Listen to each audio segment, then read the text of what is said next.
saga is without a doubt the biggest phenomenon in the world right now. When Twilight the film hit cinemas in 2007, it made over $70 million in its first weekend alone and catapulted Robert Pattinson, Kristen Stewart and Taylor Lautner to global mega-stardom.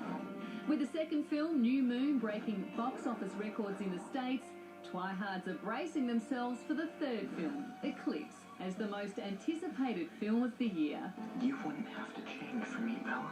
I'm in love with you, and I want you to pick me instead of him. In the first Twilight movie, we saw Edward and Bella fall for each other. The second one, there was this love triangle. What can we expect out of this next one?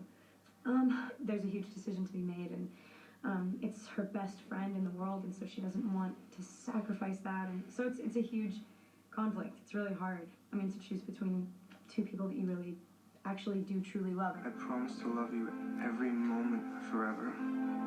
You have to consider the idea that I might be better for her than you are. I was reading a lot about this tense scene that's coming up in this movie. What can we expect out of that? For me, it's the first moment that Jacob and Edward are actually able to, like, connect and just level with each other. Yeah. While you're wedged in the middle, or? You know, I'm pretending to sleep, like, pressed up against his 108-degree chest. Gosh, that would have been hell. I remember when I was watching the last movie, it was that point where, you know, as I'm sure everyone talks to you about, where you took your shirt off and everyone was this collective... And I was like, oh, come on, it's just a guy with his shirt off. And then I was like, oh, no, it's not. It's quite impressive. You know, your Twilight fans will kill me if I don't talk to you about your body. So you know what I thought? I thought I'd bring you little action figures. Good idea. And we can talk about your action figure body instead.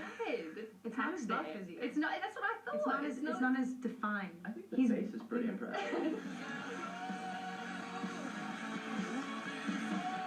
Why do you think people are so obsessed with the whole sort of Twilight phenomenon? I think it all starts with the books. Yeah. I mean, that's where they fell in love with it, and our job is just to bring those books alive for them. Did you think before, you know, you got into all this, how different your life would be? The fact that, you know, there would be fans everywhere you go? Not before we got into it. No. Before, I mean, we weren't expecting anything.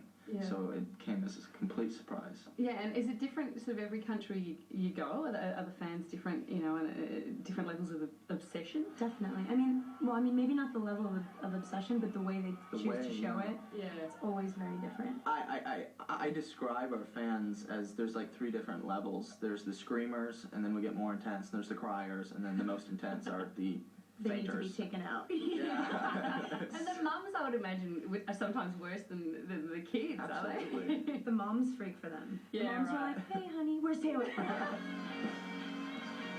had someone writing wanting to know what your daggiest pleasure is. What does daggy mean? Daggy, like, you know, you probably wouldn't... Oh, you dag. I just went on a road trip, and so I was very much stuck in a car in the middle of the country with no way out, and so, like, I would put on The Climb by Miley. Oh. That's not daggy, though. That's just something that nobody would really expect. Yeah, no. Wow, I can't believe you just went there. Well, you got out of it, so that was good for you. Guys, thanks so much for chatting to me today. Enjoy your rest of your stay in Australia. Appreciate it.